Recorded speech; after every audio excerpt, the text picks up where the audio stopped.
గడిచిన కొన్ని నెలలుగా సుమారుగా మనం పోయిన వారం చెప్పుకున్నట్టు 33 months 33 నెలలుగా మనం మత్తయి సువార్తను చూసాం. మత్తయి సువార్త అయిపోయిన తర్వాత ఏమొస్తుంది? మార్కు సువార్త వస్తుంది. మార్కు సువార్త అయిపోయి ఇంకేం వస్తుంది? లూకా. తర్వాత ఎందుకు ఇలా లైన్గా చెప్పుకుంటూ వెళ్ళాలి? నేను ఈ అంశాన్ని ఈరోజు మీ ముందు ఎందుకు వాక్యాన్ని క్రమబద్ధంగా, ఎందుకు ఇలా వివరణాత్మకంగా మనం చూసుకుంటూ వెళ్ళాలి వాక్యాన్ని? అవసరం ఏంటి? అక్కడొక వచనం ఒకరోజు చెప్పి, ఇంకొక వచనం ఇంకొక రోజు చెప్పి అలా వెళ్ళిపోవచ్చు కదా. ఎందుకు సిస్టమేటిక్గా రావాలి? ఎందుకు క్రమంగా మత్తయి సువార్త అయిపోగానే మార్కు సువార్త, మార్కు అయిపోగానే లూకా, లూకా అయిపోగానే యోహాను, అపోస్తల కార్యములు, రోమా, ఎందుకు ఇలా లైన్గా వెళ్ళాలి? What is the purpose behind that? అసలు ఉద్దేశం ఏంటి అనేది ఈరోజు సంఘానికి తెలియాలి. నా మాటలు అందరూ శ్రద్ధగా వినండి. ఈరోజు ఈ మాటలు నీకు, నాకు, మనందరికీ చాలా అవసరమై ఉన్నాయి. ఎందుకంటే దేవుని వాక్యం గురించి ఈరోజు మనం తెలుసుకోబోతున్నాం. అదేంటండి, రోజు మాట్లాడే దేవుని వాక్యమే కదా అని మీరు అనొచ్చు. దేవుని వాక్యం యొక్క అవసరం బట్టి, అవసరాన్ని గురించి, దేవుని వాక్యం యొక్క ఆవశ్యకత ఈరోజు సంఘానికి ఎంత ఉంది అనే విషయాన్ని మనం ఈరోజు నేర్చుకోబోతున్నాం. ఈరోజు ఎందుకు మనం వచనం వెంబడి వచనం, అధ్యాయం వెంబడి అధ్యాయం, పుస్తకం వెంబడి పుస్తకం మనం చూసుకుంటూ వెళ్ళాలి? ఏ టాపికల్గా చెప్పేసుకుంటూ వెళ్ళిపోకూడదా అని అంటే, దేవుడు తన వాక్యాన్ని మొదటి నుంచి ఎలా ఇచ్చాడంటే, అక్కడో అధ్యాయం రాపిచ్చి, ఇంకో అధ్యాయం ఎక్కడో రాపిచ్చి, దానియేలు మొదటి అధ్యాయం రాపిచ్చి, ప్రకటన 2వ అధ్యాయం తర్వాత రాపిచ్చి, ఆదికాండం 3వ అధ్యాయం తర్వాత రాపిచ్చి, అలా చేయలే దేవుడు. దేవుడు ఆదికాండాన్ని క్రమంగా రాపిచ్చాడు, నిర్గమాకాండాన్ని క్రమంగా రాపిచ్చాడు. అలా తదితర పుస్తకాలను క్రమంగా రాపించుకుంటూ ఆయన ప్రకటన దాకా వచ్చి ఆయన క్రమానుబద్ధంగా, క్రమానుసారంగా దేవుడు తన వాక్యాన్ని పరిశుద్ధాత్మ ద్వారా తన భక్తుల చేత లిఖించాడు. సో ఇలాగా క్రమంగా దేవుని వాక్యం ఉన్నప్పుడు సంఘము అక్కడొక మాట ఇక్కడొక మాట తీసుకుని వాక్యాన్ని ధ్యానం చేయటం, అది ఎంతవరకు సమంజసమో మనల్ని మనం ఆలోచించుకోవాలి. ఈరోజు ఎక్స్పోజిటరీ ప్రీచింగ్ అంటాం దీన్ని ఇంగ్లీష్లో. అంటే క్రమానుసారంగా, వివరణాత్మకంగా వివరించడం ఎక్స్పోజిటరీ ప్రీచింగ్ అంటే. ఎందుకు ఇది సంఘానికి అవసరం? ఒక టాపిక్ని తీసుకుని ఏదో ఒక చిన్న అంశం తీసేసుకుని చెప్పేసుకోవచ్చుగా, లేదంటే ఒక మోటివేషనల్ స్పీచ్ ఇచ్చేయచ్చుగా, లేదంటే ఒక ఇన్స్పిరేషన్ స్పీచ్ ఇచ్చేయచ్చు కదా. ఎందుకు ఇలాగా ఎక్స్పోజ్ చేయాలి విషయాన్ని? ఎందుకు ఇలాగ క్రమానుసారంగా మనం రావాలి వాక్యంలోకి? ఎందుకంటే మొట్టమొదటి విషయం, బైబిల్ని ఎప్పుడు ఎలా అర్థం చేసుకోవాలంటే సందర్భానుసారంగా అర్థం చేసుకోవాలి. టెక్స్చువల్గా, కాంటెక్స్ట్ లేకుండా టెక్స్ట్ అర్థం చేసుకుంటే మనకేం అర్థం కాదు. ఈరోజు మనం మత్తయి సువార్త ధ్యానం చేశాం కదా. ఆ మత్తయి సువార్త ధ్యానం చేసినప్పుడు మత్తయ్య ఏ పరిస్థితిలో ఆ వాక్యాన్ని రాశాడు, ఎవరికి ఆ వాక్యాన్ని రాశాడు, ఎందుకు ఆ వాక్యాన్ని రాశాడు, మత్తయ్య వెనకాల ఉద్దేశం ఏంటి, అది తెలుసుకుని నేను వాక్యాన్ని చదివాను అనుకోండి, అప్పుడు నాకు వాక్యం అర్థం అవుతుంది. అంతేగాని మత్తయి రాసిన సువార్తని నాకు అర్థమయ్యేలాగా నేను చదివాను అనుకోండి, నాకు వాక్యం అర్థం కాదు.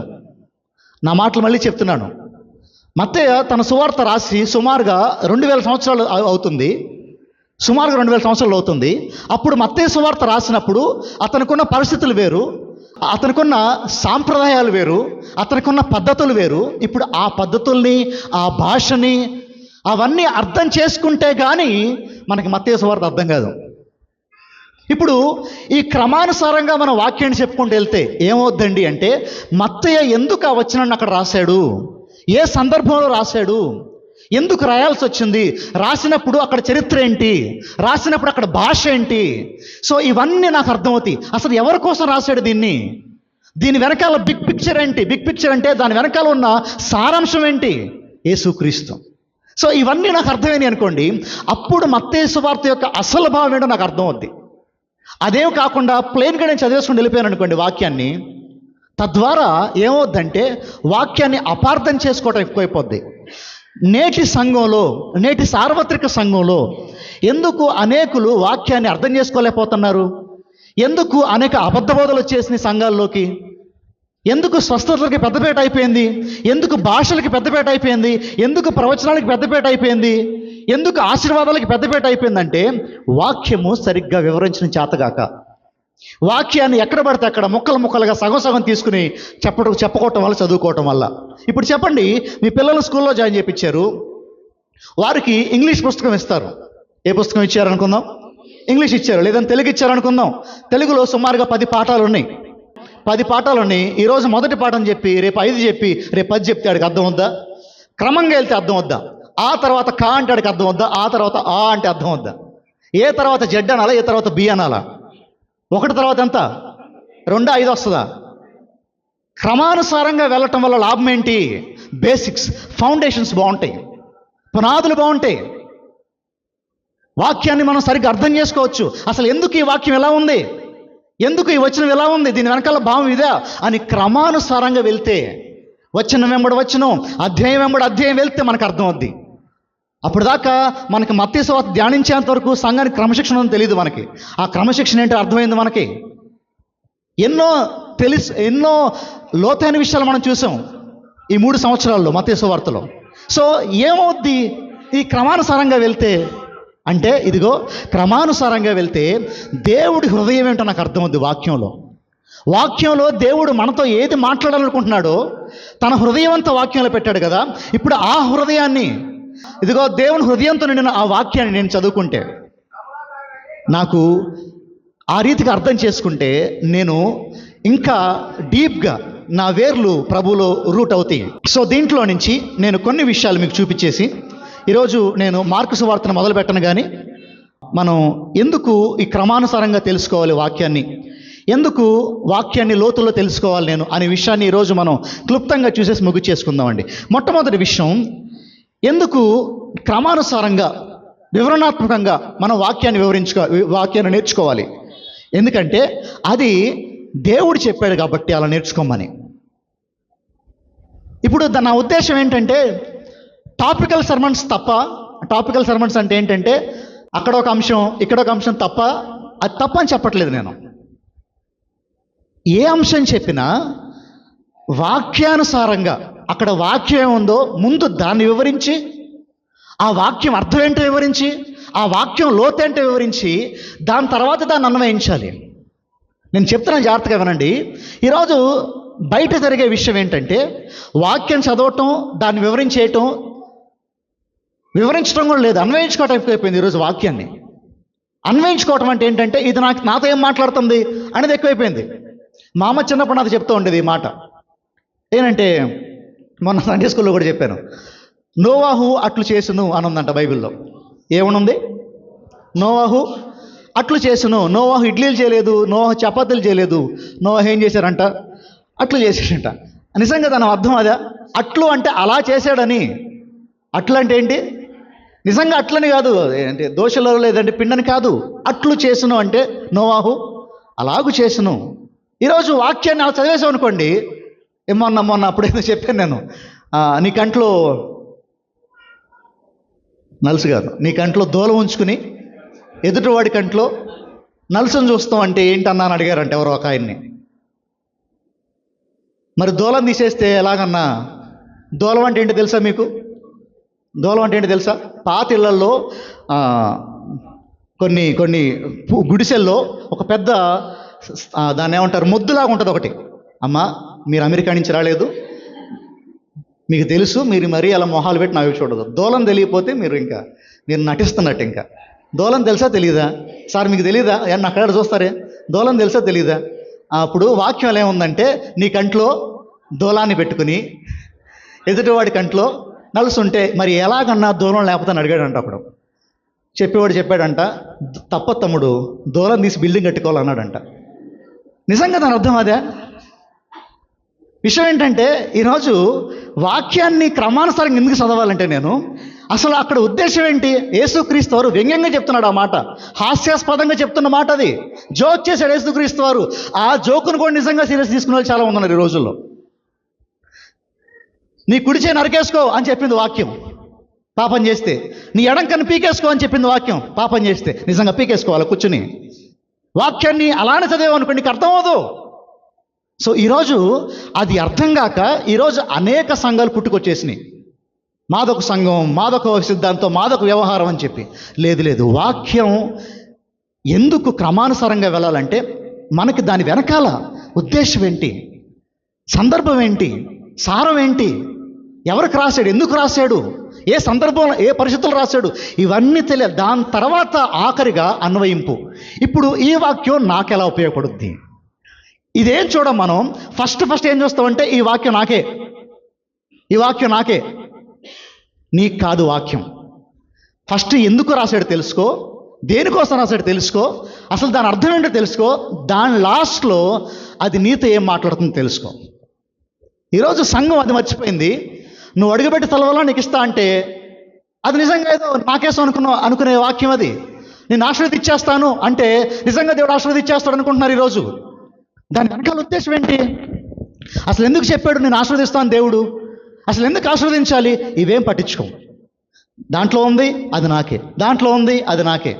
ఒకడంట ఇలాగే ఒకరోజు మనం బైబిల్ క్రమంగా చదవంగా జస్ట్ బైబిల్ తీశారంట, తీగానే ఉందంట యోధ ఊరి పెట్టుకుని చచ్చును అని ఉందంట. ఇప్పుడు వీడు అనుకున్నాడు ఈ వాక్యం నాకే కాబోలు అనుకున్నాడు. చిచ్చి రెండోసారి చూస్తాను ఈ వాక్యాన్ని మళ్ళీ తీశానంట బైబిల్ని. ఈసారి చూస్తే ఏముందంట, నీవు కూడా అలాగే చేయమని ఉందంట. ఇంకోసారి తీశాడు బైబిల్ని గబాగబా, చిచ్చి ఈసారి కాదు ముచ్చటగా రెండోసారి అని తీశాడు. ఇంకా ఏముందంట దాంట్లో, నీవు కూడా అలానే చేయి, చిచ్చి ఇలా కాదు ఇంకోసారి ముచ్చటగా మూడోసారి తీస్తా చెప్పి మళ్ళీ తీశారంట. నీవు త్వరపడి వెళ్ళుము అనుందంట, త్వరగా వెళ్ళనుందంట. ఇప్పుడు ఏంటది, ఎలా చెప్తాం ఈ విషయాలన్నింటినీ అంటే వాక్యాన్ని ఎలా చదవాలి? ఈరోజు సంఘానికి అర్థం కాని మాట ఇది, సంఘం పట్టించుకొని మాట ఇది. సో ఈరోజు వాక్యం ఎలా చదవాలంటే క్రమానుసారంగా నేర్చుకోవాలి. So that's the main motive behind the word of God. ద్వితీయోపదేశకాండము 31వ అధ్యాయం చూద్దామండి. ద్వితీయోపదేశకాండము 31వ అధ్యాయము 9 నుంచి చూద్దామా. మోషే ధర్మశాస్త్రమును రాసి యెహోవా నిబంధన మందసము మోయు యాజకులైన లేవీయులకును ఇజ్రాయేలీ పెద్దలందరికీ దేన్ని అప్పగించాలి? దేవుని వాక్యాన్ని అప్పగించి వారితో ఇట్లనను, ప్రతి 7వ సంవత్సరాంతమున అనగా నియమించబడిన గడువు సంవత్సరమున నీ దేవుడైన యెహోవా ఏర్పరచుకున్న స్థలమందు ఇజ్రాయేలీయులందరూ ఆయన సన్నిధిని కూడబడి పర్ణశాలల పండుగ ఆచరించినప్పుడు ఇజ్రాయేలీయులందరి ఎదుట ఈ ధర్మశాస్త్రం ప్రకటించి వారికి వినిపించవలెను. మీ దేవుడైన యెహోవాకు భయపడి ఈ ధర్మశాస్త్ర వాక్యములు చెప్పండి, అన్నిటినా కొన్నిటినా చెప్పాలా, అన్నిటినా కొన్నిటినా చెప్పండి, చదవండి మళ్ళీ ఒకసారి. మీ దేవుడైన యెహోవాకు భయపడి ఈ ధర్మశాస్త్ర వాక్యములన్నిటినీ అనుసరించి నడుచుకొనున్నట్లు పురుషులేమి, స్త్రీలేమి, పిల్లలేమి, నీ పురములలోనున్న పరదేశులేమి వాటిని విని ఏం చేసుకోవాలంట, విని ఏం చేయాలంట, నేర్చుకొనుటకై అందరినీ పోగు చేయవలను. మళ్ళీ చదవండి 13 కూడా. అలాగూ నేర్చుకుని ఎడల దాని ఎరిగిన వారి సంతతి వారి దానిని విని మీరు స్వాధీనపరచుకొనుటకు యోర్దాను దాటబోచున్న దేశమున మీరు బ్రతుకు దినములన్నీ మీ దేవుడైన యెహోవాకు భయపడుట నేర్చుకొందురు. చూసారా, ఇక్కడ ద్వితీయోపదేశకాండంలో దేవుని వాక్యం ఏం మాట్లాడుతుందంటే దేవుని వాక్యాన్ని అంతటా నేర్చుకోవాలంట. కొంతటిని కాదు నేర్చుకోవాల్సింది, కొంచెం నేర్చుకుని వెళ్ళిపోతానండి కాదు. ఈరోజు ఆలోచిద్దామండి ఒకసారి. ఎంతో బాధాకరమైన విషయం. ఈరోజు పరమగీతంలో ఏం చెప్తుందండి బైబిల్లో అంటే అది తెలియదు, ఎవరికి తెలియదు. ఈరోజు హగ్గై ఏం చెప్తుందండి బైబిల్లో ఎవరికైనా తెలియదు చాలామందికి. కాకపోతే మనం ఎప్పటి నుంచో సంఘానికి వస్తున్న క్రైస్తవులం. ఈరోజు మరి వాక్యాన్ని కొంచెం నేర్చుకోవాలా, అంతా నేర్చుకోవాలా? ఈరోజు వాక్యం నాకు కొంచెం సరిపోద్దండి, అక్కడ ఒక టాపిక్ ఇక్కడ ఒక టాపిక్ నాకు చాలండి, ఇలా నా వాక్యం నేర్చుకోవాల్సింది కాదు. వాక్యాన్ని పూర్తిగా క్రమంగా వినాలి, నేర్చుకోవాలి. ఇది సంఘం యొక్క ఉద్దేశం దేవుడిచ్చింది. లేవి కాండము 10వ అధ్యాయం చూద్దామండి. లేవి 10వ అధ్యాయము, లేవి కాండము 10వ అధ్యాయం 11 వచ్చిన చూద్దామమ్మా. లేవి 10:11. యెహోవా మోషే చేత ఇజ్రాయేలీయులకు ఆజ్ఞాపించిన సమస్త విధులను మీరు వారికి ఏం బోధించాలంట? సమస్తాన్ని బోధించాలా, కొంచెం బోధించాలా? మీకు అర్థమవుతుందా? దేవుని వాక్యాన్ని కొంచెం కొంచెం అక్కడ కొంచెం కొంచెం బోధించాలా, సమస్తాన్ని బోధించాలా? సమస్తం నేర్చుకోవాలా, కొంచెం కొంచెం నేర్చుకోవాలా? మీకు అర్థమవుతుందా? ఎందుకండి నేను మత్తయి సువార్తని అంత ధ్యానం చేయాలి? ఎందుకంటే మార్కు సువార్త అంత ధ్యానం చేయాలి? ఎందుకంటే అపోస్తల కార్యం అంత ధ్యానం చేయాలి నేను? ఎందుకంటే దేవుడు ఆజ్ఞది, దేవుడు ఆజ్ఞ. అంత మాత్రమే కాదు, యేసుక్రీస్తు వారు కూడా వాక్యాన్ని ఆ విధంగానే చెప్పారు. కొన్ని చోట్ల లూకా సువార్తలో, మార్కు సువార్తలో దేవుడు వాక్యాన్ని క్రమంగా చెప్పుకుంటూ వెళ్ళాడు యేసుక్రీస్తు వారు. అక్కడ ఆగిపోయిందా? యెషయా భక్తుడు వాక్యాన్ని క్రమంగా చెప్పుకుంటూ వెళ్ళేవాడు. ఎజ్రా భక్తుడు, నెహెమియా భక్తుడు, ఇలాగ బైబిల్లో చూసుకుంటే అనేక మంది భక్తులు, they are lot of people, lot of godly men, దేవుని వాక్యాన్ని క్రమంగా వచనం వెంబడి వచనం, అధ్యాయం వెంబడి అధ్యాయం వారు నేర్పించుకుంటూ వెళ్ళారు. అక్కడ ఆగిపోయిందా? అపోస్తల కార్యంలో స్టెఫెను ప్రసంగం చూడండి, పేతురు ప్రసంగం చూడండి, పౌలు ప్రసంగం చూడండి, క్రమంగా వచనం వెంబడి వచనం, విషయం వెంబడి విషయం, అధ్యాయం వెంబడి అధ్యాయం, అది మనం గమనిస్తూ ఉంటాం. ఇది బైబిల్ మనకు నేర్పుతున్న విషయం. ఇది 2 తిమోతి పత్రిక చూద్దాం ఒకసారి. తిమోతికి రాసిన 2వ పత్రిక 4వ అధ్యాయం చూద్దామండి. తిమోతికి రాసిన 2వ పత్రిక 4వ అధ్యాయం చూద్దాం. ఈరోజు కొంచెం ఫాస్ట్గా నేను చెప్పుకుంటూ వెళ్తాను, కానీ చాలా ప్రాముఖ్యమైన మాటలు ఇవన్నీ. చూడండమ్మా, తిమోతికి రాసిన 2వ పత్రిక 4వ అధ్యాయం చూద్దాం. వాక్యమును ప్రకటించుము, సమయమందును అసమయమందును ప్రయాసపడుము, సంపూర్ణమైన దీర్ఘశాంతముతో ఉపదేశించుచు, ఖండించుచు, గద్దించుచు బుద్ధి చెప్పుము. అర్థమవుతుందా? ఇక్కడ చూడండి, పౌలు తిమోతితో మాట్లాడుతున్న మాట. వాక్యాన్ని ఏం చేయాలంట? వాక్యాన్ని ఏం చేయాలి? చూడండి, అక్కడ టెక్స్ట్ అవ్వండి. వాక్యాన్ని ఏం చేయాలి? ప్రకటించాలి. సమయమందును అసమయమందును సంపూర్ణ దీర్ఘశాంతముతో ప్రయాసపడి వాక్యాన్ని ప్రకటించడంలో కొంత భాగం కాదు, కొన్ని విషయాలు కాదు, కొన్ని టాపిక్స్ కాదు, మోటివేషన్ కాదు, ఇన్స్పిరేషన్ కాదు, వాక్యాన్ని ప్రకటించాలి. అంత మొత్తాన్ని క్లియర్గా, తేట తెల్లంగా, అందరికి అర్థమయ్యేలాగా వాక్యాన్ని ప్రకటించాలి. ఇది సంఘం యొక్క ఉద్దేశం. ఆది నుంచి ఇదిగో ఇది దేవుని ఊపిరండి బైబిల్. ఇది దేవుని ఊపిరి. నీ చేతిలో నా చేతిలో ఉన్న బైబిల్. మరి దీన్నే మనం పక్కన పెట్టేస్తే అలాగా? బైబిల్ని పక్కన పెట్టేస్తే అలాగా? ఈరోజు అలా పెట్టడానికి వీల్లేదు. రెండవదిగా, వాక్యాన్ని క్రమంగా నేర్చుకుని నాకేమొస్తుంది అంటే, ఇదిగో ఇది కేవలము వాక్యానికి మాత్రమే కేంద్ర బిందువుగా నిలబడుద్ది, బైబిల్కి మాత్రమే కేంద్ర బిందువుగా నిలబడుద్ది. ఇప్పుడు ఉదాహరణకి కొంతమంది కొన్ని మీటింగ్లకు వెళ్తారు, కొన్ని ప్రసంగాలు వింటారు. ఏం చెప్పారండి ప్రసంగం అంటే, భలే చెప్పారండి ప్రసంగం అంటారు. ఏం చెప్పారు అక్కడ ప్రసంగం? చాలా బాగుందండి ప్రసంగం. ఏం చెప్పారమ్మా? ఏ వాక్యం తెలీదు, కానీ ప్రసంగం చాలా బాగుందండి. ఈరోజు ఏమవుతుందంటేనండి, బైబిల్ని బేస్ చేసుకోవటం మర్చిపోయి, బైబిల్ని అసలు క్రైస్తవుడికి ఆయువు, క్రైస్తవుడికి ఊపిరి, క్రైస్తవుడికి ప్రాథమికంగా ఉంది దేవుని వాక్యం, అది పక్కన పెట్టేసి దేవుని వాక్యం అనే పేరుతో ఈరోజు కాకమ్మ కథలు చెప్పుకుంటున్నారు. ఈరోజు ఆ కథలు వచ్చేసి వాక్యం బాగుందండి అనుకుని భ్రమలో మనం ఉన్నాం. అది నిజంగా వాక్యం కాదు, అది నిజంగా వాక్యం కాదు. మీకు అర్థమవుతుందా? ఈరోజు బైబిల్ పట్టుకుని చెప్పే ప్రతిదీ వాక్యం అని మీరు అనుకోవచ్చేమో, అది భయంకరమైన తప్పు. నేను చెప్పను ఒక మాట, సాతానికి కూడా వాక్యం తెలుసు. ఎవరికి తెలుసు వాక్యం?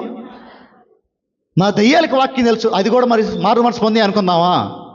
సాతాను కూడా వాక్యం చెప్పింది ఒకసారి యేసుక్రీస్తు వారికి. మరి సాతాను పాస్టర్ అయిపోతాడా? అది నిజమైన వాక్యం అయిపోద్దా? ఈరోజు మరలా చెప్తున్నాను సంగమా, రోజులు బహు భయంకరంగా ఉన్నాయి. ఈరోజు వాక్యం అడ్డు పెట్టుకుని కథలు చెప్పుకునే లోకం వచ్చేసింది, జోక్స్ చెప్పుకునే లోకం వచ్చేసింది. ఈరోజు ఏది వింటున్నావు నువ్వు? వాక్యం అన్నప్పుడు ఇక్కడదే ఇదే మాట్లాడాలా. దీంట్లో నుంచి ఎందుకు రాశాడు, ఎలా రాశాడు, ఏ పరిస్థితులు రాశాడు, ఇది నాకెలా ఉపయోగపడుద్ది, ఇవన్నీ లేకుండా కథలు చెప్పేసుకుంటూ వెళ్ళిపోతే, హడావుడి చేసుకుంటూ వెళ్ళిపోతే, that is not the word of God. అది దేవుని వాక్యం అవదు, అది దేవుని వాక్యం అవదు. ఈరోజు ఇంకా భయంకరమైన విషయం ఏంటంటే, వాక్యం అనే పేరు పెట్టుకుని సొంత డబ్బాలు కొట్టేసుకున్నారు చాలామంది. వాక్యం అనే పేరు పెట్టేసుకుని సొంత డబ్బాలు కొట్టేసుకుంటున్నారు. ఈరోజు చెప్పేది దేవుని వాక్యమే, ఉండేది అక్కడ టైటిల్ దేవుడి వాక్యమే, కానీ లోపల ప్రసంగం ఓపెన్ చేసి చూస్తే అక్కడంతా సొంత డబ్బా. నా భర్తలాగా, నా భార్యలాగా, నా పిల్లలలాగా, నా భార్యకు చీర కొన్నాను, మా ఆయనకు కోటు కొన్నాను, నేను ఇల్లు ఉడిచాను, నాకు దేవుడు చెప్పాడు ఇల్లు ఉడవమని, నాకు పిల్లలు ఇస్తాను దేవుడు చెప్పాడు. ఇవన్నీ ట్రాష్ అంతా చెప్తున్నారు వాక్యంలో. ఈరోజు చెత్త అంతా వాక్యం నిండిపోయింది. ఈరోజు మోటివేషన్ ఎక్కువైపోయింది వాక్యంలో. నువ్వెక్కడ పడతావు అక్కడ లెగుస్తావంట. ఎక్కడ చెప్పాడు దేవుడు నీకు అది? మోటివేషనా నీకు కావాల్సింది ఈరోజు? మోటివేషన్ అంటే చెప్పనా? ప్రేరేపించడం. నువ్వు చేయగలవు ప్రేరేపించడం. మొన్న ఏదో వాక్యం అండి, ఎవరో స్టేటస్ పెడితే చూశాను నేను, నాకు గుర్తులేదు సరిగ్గా. ఈ మధ్య అలాంటివి చాలా చూస్తున్నా. చాలామంది పెట్టేస్తున్నారు స్టేటస్లో. ఒక హైందవుడం లేదు, ఒక క్రైస్తవుడం లేదు, ఒక ముస్లిం అని లేదు. ఎవరు పడితే వాళ్ళు దేవుని వాక్యం స్టేటస్ పెట్టుకోవడం. దేవుని వాక్యం కాదు, క్షమించండి, దేవుడు పేరు చెప్పుకొని చెప్పే వాక్యం స్టేటస్ పెట్టుకోవటం. నువ్వెక్కడ తలదించుకున్నావో దేవుడు అక్కడే నిన్ను తలెత్తుకునేలా చేస్తాడు. చప్పట్లు కొట్టండి అనగానే గబ్బగబ్బా. అమ్మా, ఎక్కువైపోయినాయి మా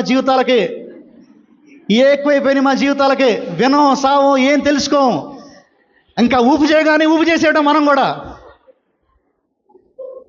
యేసుక్రీస్తు వారి మీద ఏం ఊసారమ్మా? ఇప్పుడు నా మీద చూసావు, రేపు నీ మీద వస్తా అన్నాడా? యేసుక్రీస్తు వారిని ఎన్ని కొరడా కొట్టారు? ఒకటి తక్కువ 40. ఇప్పుడు నన్ను 40 కొట్టారా, రేపటి రోజు 80 కొడతానరా అన్నాడా? మోటివేషన్ ఏంటి? ఏది మోటివేషన్? పోగొట్టుకుని అన్ని ఇచ్చేస్తాడు దేవుడు. ఏంటి మోటివేషన్? పోగొట్టుకో ప్రభు కోసం, మాటపడు ప్రభు కోసం. అది వాక్యం. That's the word of God. యేసుక్రీస్తు మీద ఉమ్మోసారు, యేసుక్రీస్తు మీద మాట్లాడినారు, బూతులాడారు, చెంపదెబ్బలు కొట్టారు, గడ్డంకి మొహం మీద గుద్దుతుంటే మౌనముగా ఉన్నాడు. అది వాక్యం. ఇందుకోసం మీరు పిలువబడ్డారు. అది వాక్యం. ఎందుకోసం పిలువబడ్డారు? శ్రమ అనుభవించడం కోసం మీరు పిలువబడ్డారు. అది వాక్యం. మోటివేషన్ కాదు వాక్యం.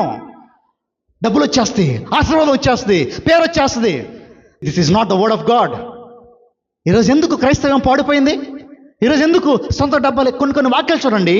నా పిల్లోడి గురించే వాక్యం ఉంటుంది. కొంతమంది వాళ్ళ భర్తల గురించి వాక్యాలు చెప్పుకుంటున్నారు. ఇంకా దరిద్రం ఏంటంటే వాళ్ళ భర్త మీద ఒక పాట, ఒక భార్య మీద ఒక పాట, ఒకటి పిల్లోడి మీద ఒక పాట, ఇంకొకటి చచ్చిపోయిన పాస్టర్ మీద ఒక పాట. ఇట్లా వెళ్ళిపోతుంది. ఎందుకు ఇవన్నీ వచ్చేసినాయి సంఘంలోకి? ఎందుకంటే మూల విషయం ఏంటంటే వాక్యం అర్థం అవ్వక, క్రమానుసారంగా వాక్యం నేర్చుకోక. వాక్యం నీకు చదివితే మహిమ ఎవరికి ఎవరో నీకు అర్థం అవుద్ది. వాక్యం నీకు అర్థమైతే మహిమకు ఘనతకు అర్హుడు యేసుక్రీస్తు మాత్రమే నీకు అర్థం అవుద్ది. అది అర్థం కావట్లేదు కాబట్టి ఈరోజు మనుషులే ఉన్నారు వాక్యంలో. అది అర్థం కావట్లేదు కాబట్టి మోటివేషన్ ఎక్కువైపోయినాయి వాక్యంలో.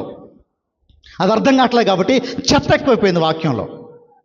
లేదు సంగమా, నేను మరలా హెచ్చరిస్తున్నాను. ఈరోజు వాక్యం అంటే మనుష్యుడి సొంత తలుపు నుంచి పుట్టేది కాదు, మనుష్యుడి సొంత ఆలోచన కాదు వాక్యం అంటే.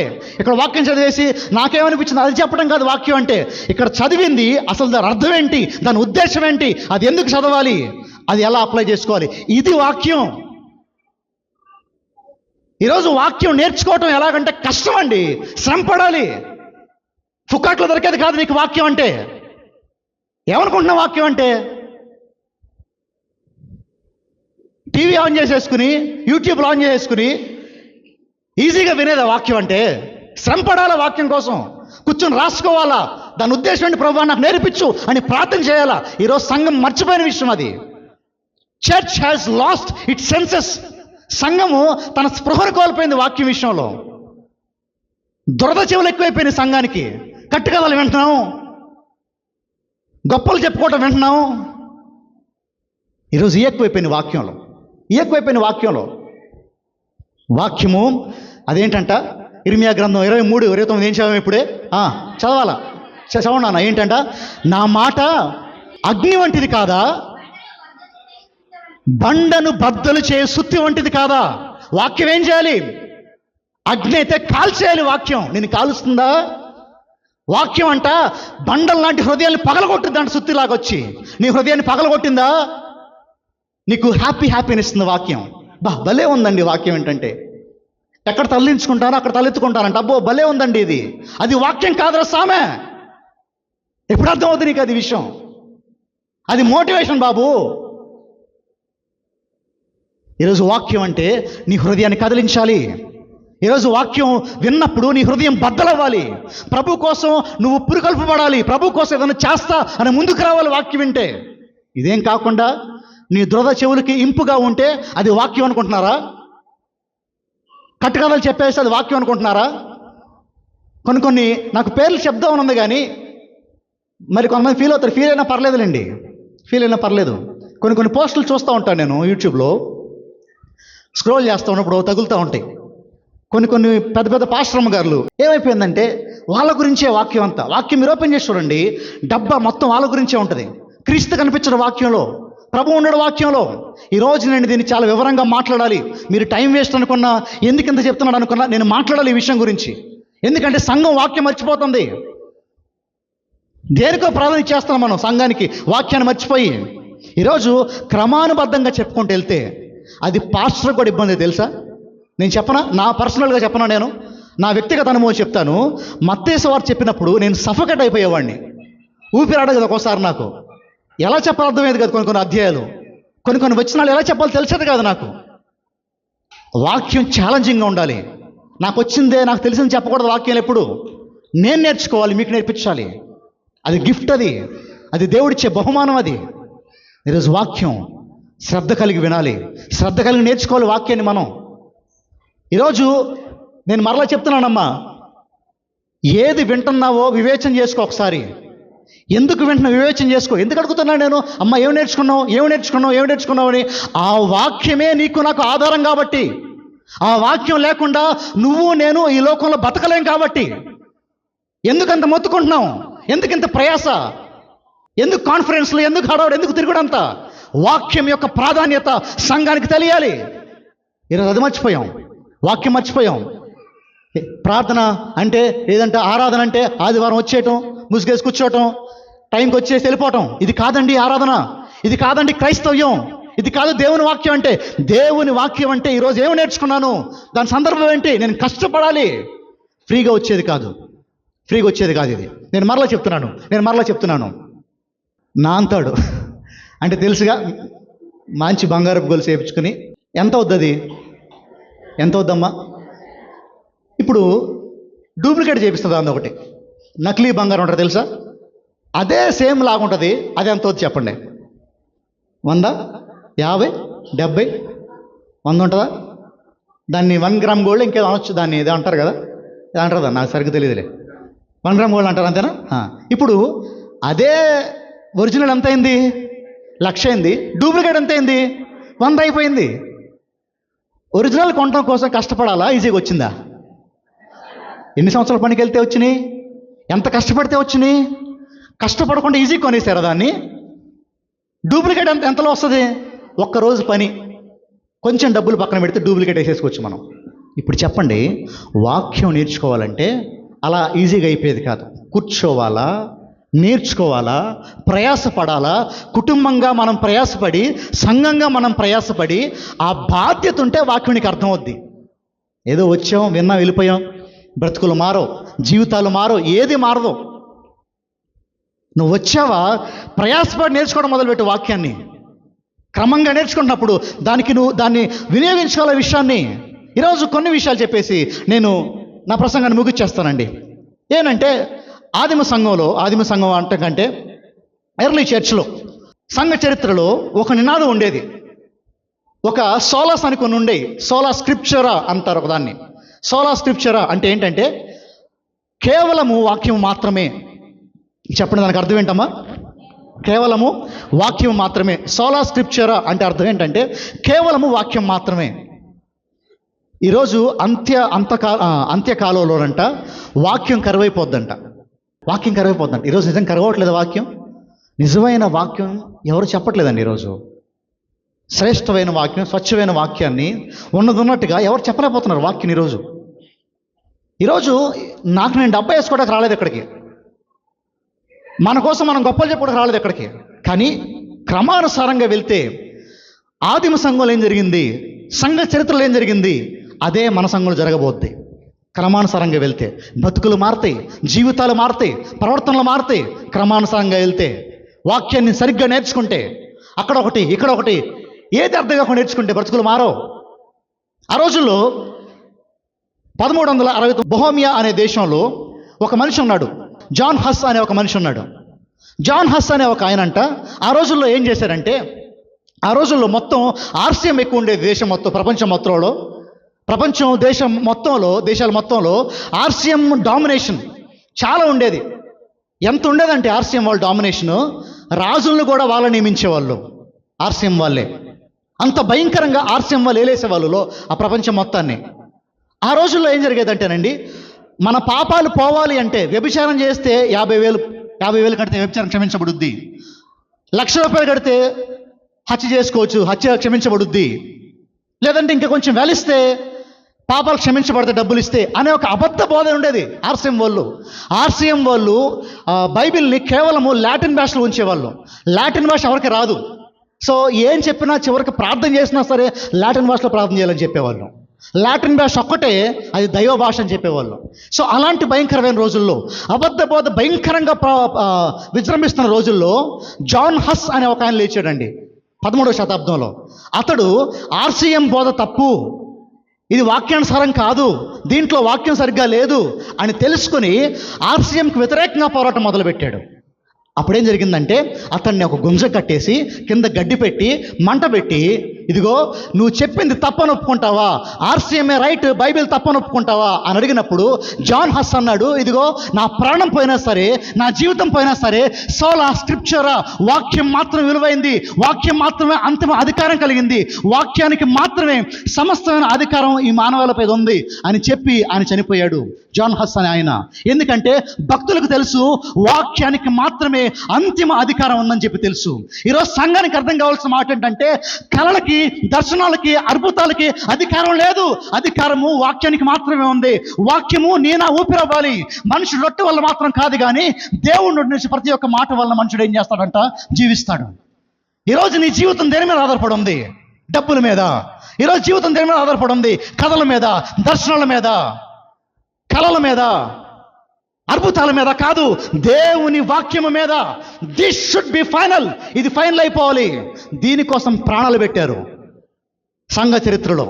జాన్ హస్ తర్వాత ఇంకొక ఆయన వచ్చాడు సంఘ చరిత్రలోకి, మార్టిన్ లూథర్ అనే ఆయన వచ్చాడు. ఆయన వచ్చి ఇదిగో ఈ ఆర్సీఎం వాళ్ళు చేస్తున్న ఆగడాలని, ఎంత భయంకరంగా ఉండేదంటే అండి ఆర్సీఎం ఆగడాలు, చాలా కఠినంగా, చాలా దరిద్రంగా ఉండే ఆర్సీఎం చేసే పనులు. ఎలా ఉండేయంటే, ఒక మనిషి చనిపోయిన తర్వాత పెర్గటరీకి వెళ్తాడంట. ఎక్కడికి వెళ్తాడు? పెర్గటరీ అని ఒక స్థలానికి వెళ్తాడు. పరదేశాలు కాదు, పెర్గటరీ అంటారు దాన్ని. ఆ పెర్గటరీకి అనుకుందాం, ఉదాహరణకు అనుకుందాం, మా తాత ఉన్నాడు, మా తాత చచ్చిపోయాడు అనుకుందాం, చనిపోయాడు ఆయన. చనిపోయిన తర్వాత ఆయన అక్కడికి వెళ్తాడంట, పెర్గటరీలోకి వెళ్తాడు. పెర్గటరీలోకి వెళ్ళిన తర్వాత అంటే అక్కడ ఏమవుద్దంటే, అతనికి మారుమనసు లేదనుకోండి, మా తాతకి, ఇక్కడ నేను డబ్బులు కడితే అక్కడ అతనికి మారుమనసు వచ్చిందంట. ఏమవుద్దంట? ఇక్కడ నేను డబ్బులు కడితే అక్కడ మారుమనసు వచ్చిందంట. ఇక్కడ డబ్బులు కట్టగానే మా తాత ఆత్మ పరలోకంలోకి వెళ్ళిపోద్దంట. ఎవరు చెప్పారా అంటే ఆర్సీఎం బోధలు అలా ఉండే ఆ రోజుల్లో. ఇంకా ఎంత దయనీయంగా ఉండేయంటే, ఇంకా ఎంత హీనంగా ఉండేయంటే, యేసుక్రీస్తు మాటల కంటే పోప్ మాటలు గొప్ప, యేసుక్రీస్తు మాటలతో సమానమైంది బిషప్ మాటలు అని చెప్పుకునేవాళ్ళు ఆ రోజుల్లో.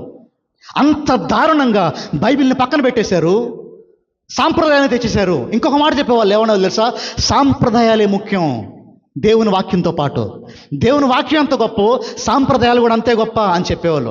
ఆ టైంలో వచ్చాడు మార్టిన్ లూథర్ అని ఒక ఆయన. వచ్చి ఎన్నో పోరాటాలు చేసి బైబిల్ బయట తెద్దాం ప్రయత్నం చేశాడు. దాని తర్వాత ఇంకా గొప్ప మనిషి ఒక ఆయన ఉన్నాడు క్రైస్తవ చరిత్రలో, విలియం టెండెల్ అనే ఆయన.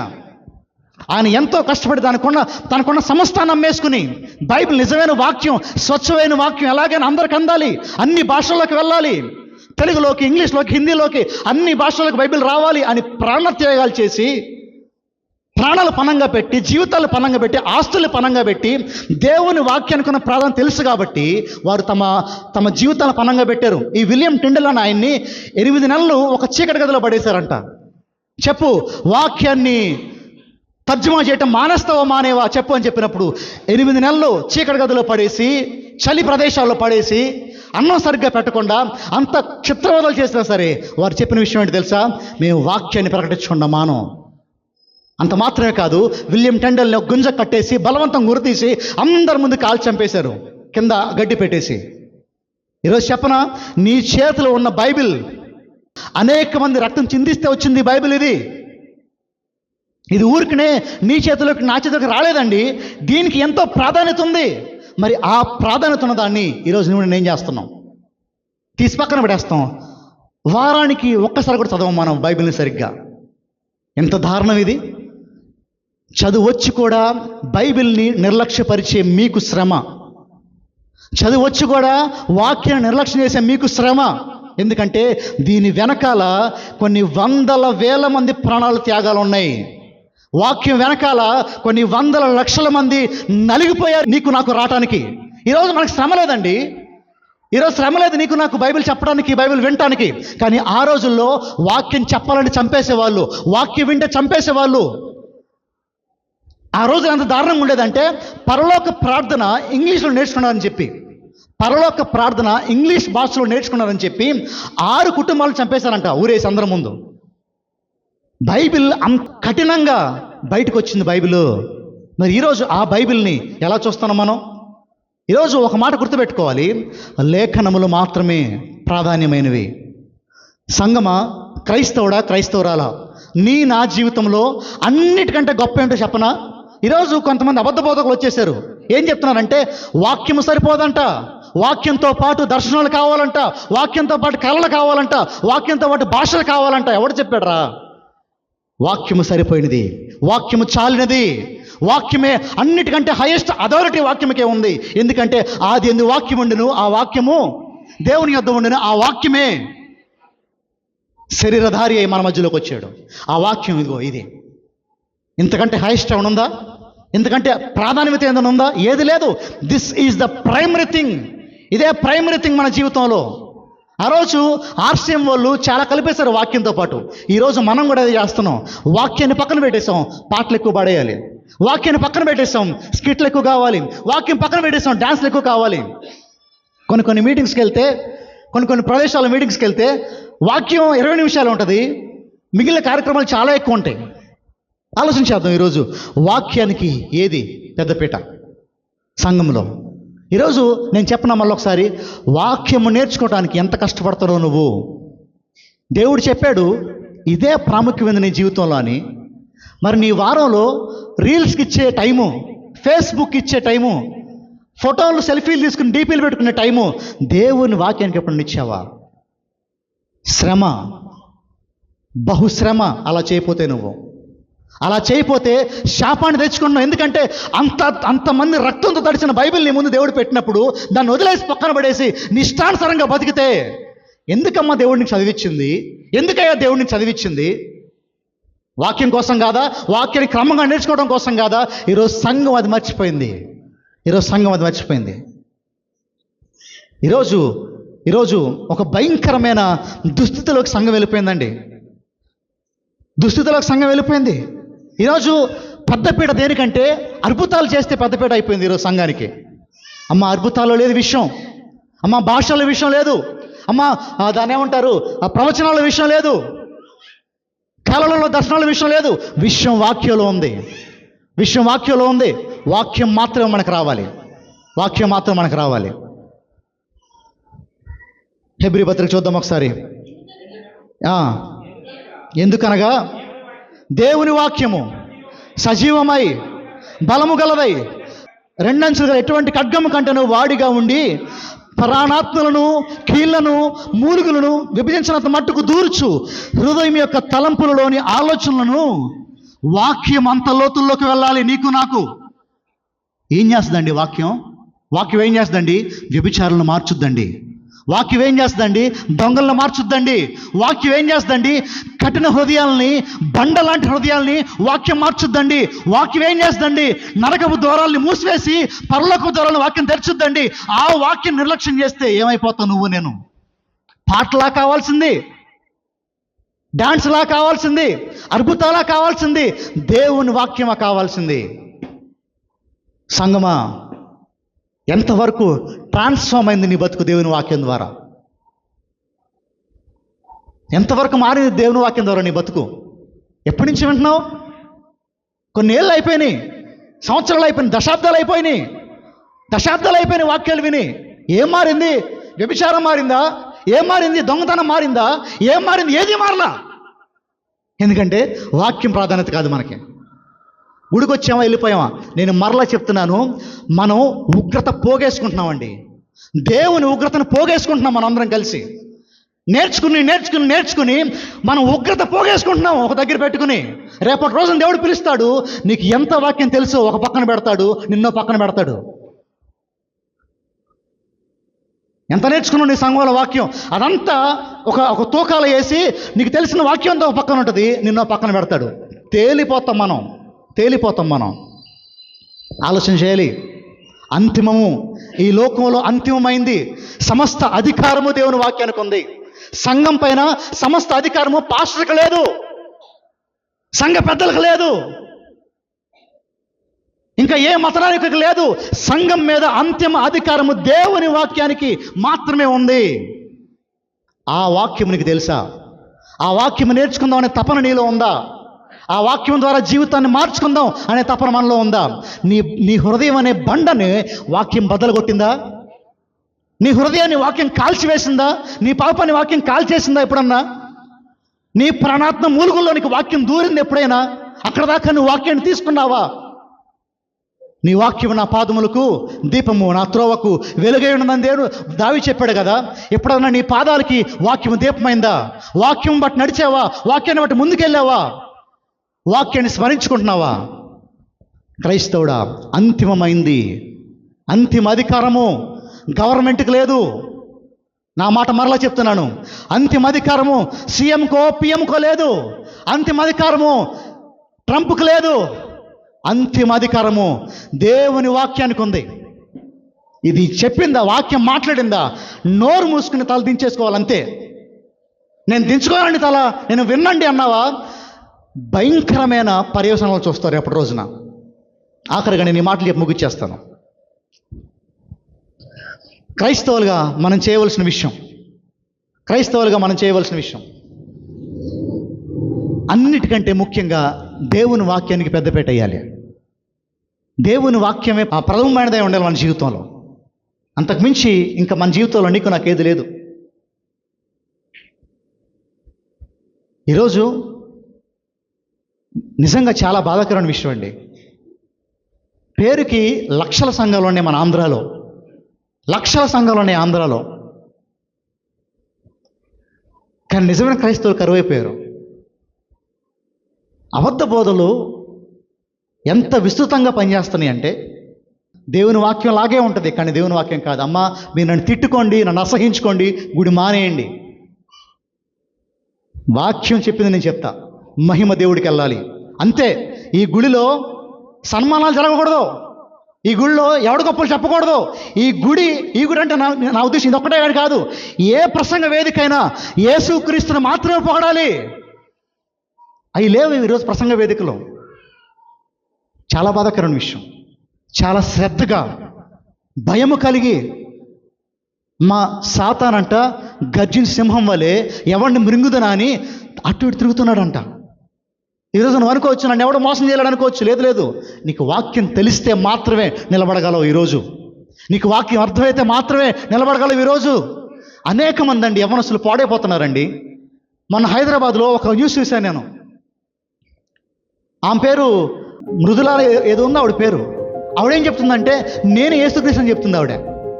ఆవిడ యేసుక్రీస్తు అంట. ఆవిడ వెనకాల 300 మంది యవ్వనస్తులు ఉన్నారు. 300 మంది యవ్వనస్తురాలు ఆవిడ వెనకాల తిరుగుతున్నారు. ఈవిడే యేసుక్రీస్తు అని చెప్పి. వాళ్ళ అమ్మోళ్ళు గుండెలు బాదుకుంటున్నారు, అయ్యా మా పిల్లలు పాడైపోయారయ్యా అని చెప్పి. అబద్ధ బోధలు విస్తృతంగా వెళ్ళిపోతున్నాయి. ఈరోజు ఒక మాట చెప్పనా, యేసయ్యనంటే కోపం రాదు మనకి. మీకు ఇష్టమైన ప్రసంగికునంటే కోపం వస్తుంది. మీకు యేసయ్యనంటే కోపం రాదు. కలలో దర్శనాలంటే కోపం వస్తుంది. దిగజారిపోయాం. వాక్యము అంతిమమైనది, వాక్యము శ్రేష్టమైంది. ఈరోజు ఇదిగో నా ఊపిరి వాక్యమై ఉండాలి. ఈరోజు మీరు పొలాలకు వెళ్ళినప్పుడు, రోడ్ల మీద కూర్చొని మాట్లాడినప్పుడు వాక్యాన్ని మాట్లాడుకోండి. వాక్యం మిగిలిపోద్ది, వాక్యం అంతమైంది. దీనికి మించి ఎవడేం చెప్పినా సత్యం కాదు. ఈవెన్ నేను చెప్పినా సత్యం కాదు. పౌలు అంటాడు, ఇదిగో మేము మా గురించి బోధించుకోవట్లేదు, మేము క్రీస్తు గురించి బోధిస్తున్నాము. వాక్యంలో క్రీస్తు ఉండాలి, వాక్యంలో దేవునికి మహిమ అవ్వాలి. వాక్యం చెప్తున్నప్పుడు గుండెలు బద్దలైపోవాలి, కాల్చబడాలి, జీవితాలు మారాలి, సంఘం మారాలి. సంఘం మారితే గ్రామం మారుద్ది. నేను చెప్తున్నాను, ఈరోజు అనేకులు వ్యభిచారంలో పడిపోతున్నారు, అనేకులు దొంగతనంలో పడిపోతున్నారు, అనేకులు త్రాగుళ్ళు పడిపోతున్నారు. పరిష్కారం ఏంటి? జైల్లో పెడితే మారతారా? కొడితే మారతారా? బుద్ధి చెప్తే మారతారా? వాక్యం చెప్తే మారతారు, వాక్యం బ్రతికితే మారతారు. ఈరోజు మానవాళికి ఉన్న ఒకే ఒక పరిష్కారం దేవుని వాక్యం. నీ భార్య మారట్లేదా? వాక్యం కావాలి. నీ భర్త మారట్లేదా? వాక్యం కావాలి. నీ బ్రతుకు మారట్లేదా? వాక్యం కావాలి. జీవితం కురింగిపోయిందా? వాక్యం కావాలి. ఏదేవైనా సరే వాక్యము వాక్యము వాక్యము, that should be our ultimate purpose. అదొక్కటి మాత్రమే నా అంతిమ విషయమై ఉండాలి. దేవుడి మాటలను దీవించిన గాక. చిన్న ప్రార్థన స్థలంలో వచ్చినట్లయితే